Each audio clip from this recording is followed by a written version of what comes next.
Today's book is You Are Mine.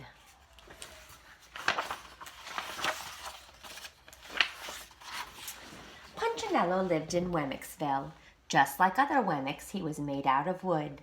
Just like the other Wemmicks, he was carved by Eli, the Wemmick maker. And just like the other Wemmicks, he sometimes did silly things. Like the time he began collecting boxes and balls. Things started getting crazy when a Wemmick named Tuck bought a new box. Others had boxes, but Tuck's was a new box. Tuck loved his new box. He thought it was the best box in the village. It was brightly colored and he was proud of it. Too proud, perhaps. He strutted up and down the street, showing off his box. "Have you seen my new box?" he would ask the Wemmicks he passed on the street. "Would you like to touch my new box?" Tuck marched right up to Punchinello. "Don't you wish you had a new box?" he teased. Punchinello thought Tuck's box was beautiful, and he began to wish for a box of his own. Tuck kept showing off his box, thinking he was better than the other Wemmicks, just because he had a new box. Nip, another Wemmick, disagreed. "My box is just as good as Tuck's," he said, as he showed off his box to Wemmicks on the other side of the street. Nip's box was not new, but it was a bit bigger and a bit brighter, and a bit more than Tuck could take. Tuck got very quiet and gave Nip a mad look. Then he had an idea. He stepped into a store and bought a ball. Now he had more things than Nip. He had a box and a ball. Nip frowned at Tuck's ball. Nip could do better than that. He bought 2 balls. With a smile on his face, 2 balls and a box in his hands, he marched over to Tuck and smirked. "Now I have more than you." Before he knew it, Tuck was in the store buying another box. Then Nip ran to buy another ball. Then Tuck bought a ball, and Nip bought a box. Ball, box, ball, box. Tuck, Nip, Nip, Tuck. On and on it went. Someone could have stopped the whole mess right there. In fact, that's what the mayor tried to do. "You two are being silly," he said to Nip and Tuck. "Why, who cares who has the most toys?" "You're just jealous," they replied, "because you don't have any." "Jealous? Of you? Ha!" But within a few moments the mayor was in the store buying an armful of boxes and balls. Other Wemmicks began to join in. The butcher, the baker, the cabinet maker, the doctor from up the street, and the dentist from down the street. Before long, every Wemmick wanted to be the one with the most balls and boxes. Some boxes were big and some were bright. Some balls were heavy and some were light. Tall people carried them, small people carried them. Everybody carried them, and everybody thought the same thought. Good Wemmicks have a lot. Not so good Wemmicks have a little. When a Wemmick walked down the center of Wemmixville with a stack of balls and boxes higher than his head, the people stopped. "Now there goes a good Wemmick," they would say. But when a Wemmick passed by with only 1 ball or 1 box, the others would shake their heads and think, maybe even whisper, "Poor Wemmick, poor, poor Wemmick." Of course, Punchinello didn't want to be called a poor Wemmick, so he decided to get as many boxes and balls as he could. He searched through his closet and found 1 little ball. He dug into his pocket and found enough money for 1 small box. "I know what I'll do," he declared. "I'll sell my books to get more money to buy more boxes and balls." So he did. He bought a blue and green box with clouds painted on the sides. But still he wanted more. "I'll work nights to get extra money," he told himself. So he did, and he bought a ball. And since he was working nights, he didn't need his bed, so he decided, "I'll sell my bed." And he did just that, to buy 2 more balls. Soon Punchinello had an armful, but other Wemmicks had more. Some of them had so many boxes and balls they actually had trouble walking. "It's hard keeping up with all my balls and boxes," they would say, acting like they were complaining, but really they were bragging. Punchinello wanted to be like those Wemmicks, so he sold more stuff, and he worked more hours. His eyes were tired from not getting any sleep. His arms were tired from carrying toys. He couldn't remember when he last sat down to rest. And worst of all, his friends couldn't remember when Punchinello came last to play.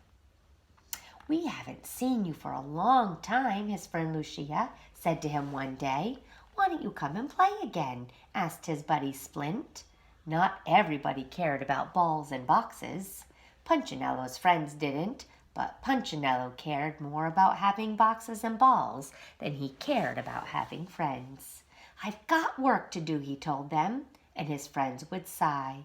Punchinello didn't care. He only cared what the other box and ball people thought, and no matter what he did, he couldn't buy enough things to get their attention. Finally, he had an idea. "I will sell my house," he decided. "That's crazy," cried Lucia. "Where will you live?" asked Splint. Punchinello didn't know, but he didn't care. All he could think about was the boxes and balls he would have with all that money. So he sold his house. He bought boxes and boxes and boxes and balls and balls and balls. He carried so many toys he couldn't see where he was going. His stack went way above his head. But he didn't mind. So what if his arms ached? So what if he kept walking into walls? So what if he had no friends? He had boxes and balls, and when he passed Wemmicks, they would turn and say, "Wow, he must be a good Wemmick." Punchinello heard them. He couldn't see them, but he heard them, and he felt good. "I'm a good Wemmick," he thought. But then somebody changed the rules. It was the mayor's wife. She was very proud of her boxes and balls. She not only had a lot of them, but she also had special kinds of them. She bought them at the fanciest stores with funny names and left the names on the boxes so everybody would see them. She wanted to be the best Wemmick. One day she had an idea. "Not only will I have the most, but I will go the highest." So she climbed on top of one of her boxes and shouted, "Look at me, everybody!" Immediately, all of the box and ball people tried to outdo her. One climbed on a fountain, another on a balcony, and then another onto a roof. It was the mayor who spotted the mountain, however. Behind the village of the Wemmicks was the Wemmicks Peak. "I'm going to the top of the mountain," he shouted, hoping to get there first. The race was on to see which Wemmick would have the most and climb the highest. Wemmicks loaded with boxes and balls began running up the mountain. It was a crazy, crazy race. Since the wooden people couldn't see where they were going, they bumped into each other. Since they were exhausted, they fell over their own feet. Since the trail was narrow, some fell down the side of it, but they kept going. Bringing up the rear was Punchinello. He was having a hard climb, harder than the rest. After all, he'd only been a good Wemmick for a short time. He wasn't used to carrying so many boxes and balls, but he was determined. He kept putting one little wooden foot ahead of the other. But since he couldn't see, he didn't know he was on the side of the trail, and since he couldn't see, he didn't know that he had left the trail. All he knew was that all of a sudden he was all alone. "I must be ahead of everyone else," he thought to himself, and so he kept climbing up and up and up. "I must be very near the top. I'm such a good Wemmick. I'll be the highest with the most." About that time, Punchinello's foot caught the edge of something. He tried to keep his balance. His toy swayed to the right and then to the left. He leaned back, then forward, but he couldn't stop. He was going to fall. He didn't know, however, that he had walked up the trail to Eli's house. He tripped on the step of the porch and tumbled through the front door of Eli's workshop. When Punchinello realized where he was embarrassed. For a long time he stayed face down on the floor, surrounded by his boxes and balls. One of the balls rolled across the floor and stopped at Eli's workbench. That's when the woodcarver turned around. Punchinello? Eli's voice was calm and deep and kind. The Wemmick still didn't move. He could feel his wooden face turning red. Looks like you've been carrying a big load. The weary Wemmick climbed to his knees, but kept his head low. These are my boxes and balls, he said quietly. Do you play with the boxes and balls? Asked Eli. Punchinello shook his head. Do you like boxes and balls? I like the way they make me feel. And how do they make you feel? Important, Punchinello answered, still with a small voice. Eli observed. So you've been thinking like the other Wemmicks. You've been thinking that the more you have, the better you are, and the happier you'll be. I suppose so. Come here, Punchinello. I want to show you something. Punchinello lifted his wooden head and looked at Eli for the first time. He was relieved to see that the Wemmick master wasn't angry. Punchinello followed Eli over to the window. Look at them, Eli said. Punchinello looked out the window at the swarm of Wemmicks still climbing the mountain. They were tumbling, stumbling, fighting each other, even elbowing each other to get ahead. Do they look happy? Eli asked. Punchinello just shook his head. Did they look important? Not at all, Punchinello said, noticing the mayor and his wife. The mare was on the ground, and she was stepping on his back.